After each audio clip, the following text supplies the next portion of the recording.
Did y'all know Home Depot actually has free workshops for kids? Neither did I. So why don't y'all come along with us and actually see what this workshop's about?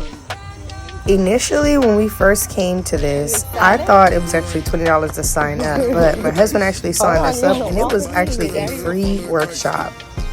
These workshops are actually hosted every first Saturday of the month at any of your local Home Depots. So if you're interested, definitely check out the Home Depot in your area so that way you can find out what they're making for the first Saturday of every month.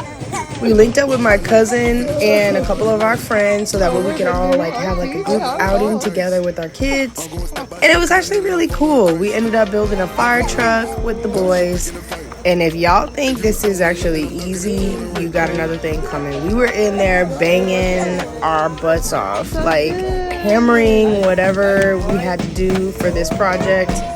You need a man or big muscles if you don't have a man, and y'all need to be able to bang it out or actually ask for some help. As you can see right here, Eli really wasn't having it. He was crying damn near the whole time, but we got through it.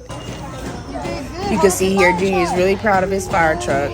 So you actually have the option to paint or you can put on stickers.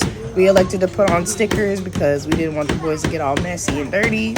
But it's totally up to you. You can decide. They give you the option to choose between the two. Here you can see one of my friend's kids. He actually painted his fire truck and we did the stickers for both of our kids. So now we're just finishing our errands. We had to come to Walmart to get Junior some training wheels for his bike. And then we're actually going to Sprouts to get some groceries for the week because we are hurricane prepping yet again. Helene is gone, but we actually have Hurricane Milton that's actually on the way. So definitely stay tuned for our hurricane prepping.